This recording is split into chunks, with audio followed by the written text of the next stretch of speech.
Hello friends, उतरन उतरन Colors TV के episode 686 में आप देखेंगे जो दादाजी होते हैं वो भी कहते हैं कि चलो बेटा जैसे तुम ठीक समझो, लेकिन वैसे हमें नहीं लगता कि तुम्हें बाहर जाना चाहिए क्योंकि इच्छा की यादों में तुम्हें यहीं रहना चाहिए। इच्छा क्या पता कब आ जाए।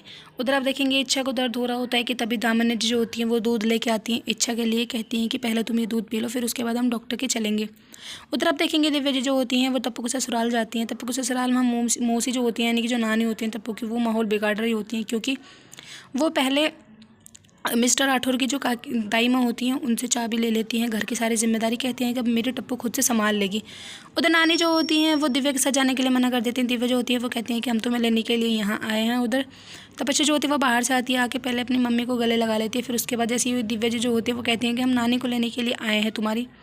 तभी जो तपस्या होती है वो कहती है कि नानी यहाँ से कहीं नहीं जाएंगे। उसके बाद आप देखेंगे जो वीर होते हैं वो यूएस से जा रहे होते हैं कि तभी जो मंद्रा होती है वो मना करती जाने के लिए, कहती है कि इम्पॉसिबल तो नहीं है ना ऐसा कि मतलब हमें इच्छा कभी ना मिले, ऐसा ज़रूरी तो नहीं है ना कि हमने उसको ढूंढने की कोशिश नहीं की है। उधर आप देखेंगे जो दामिनी होती हैं वो इच्छा को लेकर हॉस्पिटल जाती हैं जहाँ पर वो चेकअप कराती हैं। तभी हॉस्पिटल में जो डॉक्टर नहीं होती वो कहती है कि जैसे एक माँ की ज़रूरत होती है बच्चों को, ऐसे एक पापा की ज़रूरत भी होती है। उधर आप देखेंगे जो ठाकुर साहब होते हैं वो हॉस्पिटल में किसी काम से जा रहे होते हैं कि तभी वो इच्छा को देख लेते हैं, इच्छा को पुकारते हैं कि इच्छा इमोशनल हो जाती है। फिर उसके बाद जो ठाकुर साहब होते हैं वो वीर के बारे में सारी बात बताते हैं, कहते हैं कि बेटा उन्होंने तुम्हें बहुत ढूंढा है, क्या कुछ नहीं किया उन्होंने तुम्हारे लिए, और आज वो यूएस से भी जा रहे हैं। उसके बाद जो ठाकुर साहब होते हैं वो दामिनी और इच्छा को लेकर एयरपोर्ट के लिए निकल जाते हैं जहाँ मंदिर जो होती है वो समझा रही होती है वीर को, लेकिन वो वीर किसी की बात सुनने को तैयार नहीं होते हैं, बल्कि वहाँ से जा रहे होते हैं कि जैसे लास्ट स्टेज पर वो होते हैं कि तभी जो इच्छा होती है वो पीछे से आवाज़ मारती है, वीर वीर कहती है। वीर पीछे मुड़ के देखते हैं लेकिन उन्हें कोई दिखाई नहीं देता है।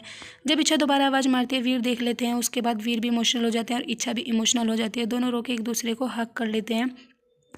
उधर ठाकुर साहब और दामिनी भी ये सब देख रहे होते हैं लेकिन कोई भी कुछ नहीं कहता है। फिर उसके बाद ये दोनों ही एक दूसरे के आंसू पोंछते हैं। उसके बाद वीर जो होते हैं वो सारी बात सुनते हैं इच्छा की। उसके बाद आप देखेंगे उधर ठाकुर साहब जो होते हैं वो दिव्या को फ़ोन करके बताते हैं, कहते हैं कि हम थोड़ा सा लेट आएंगे घर। उधर दामिनी जो होती हैं वो हाथ जोड़ के ठाकुर साहब से माफ़ी मांगते हैं, कहती हैं कि आप जहाँ मुझे जैसा मुझे बुलाओगे मैं वैसे ही आ जाऊँगी, आप और ठकुराइन से मैं माफ़ी मांगती हूँ। एपिसोड की एंडिंग तो ऐसी हो जाएगी थी फ्रेंड्स। आने वाला एपिसोड बहुत इंटरेस्टिंग है, प्लीज़ चैनल को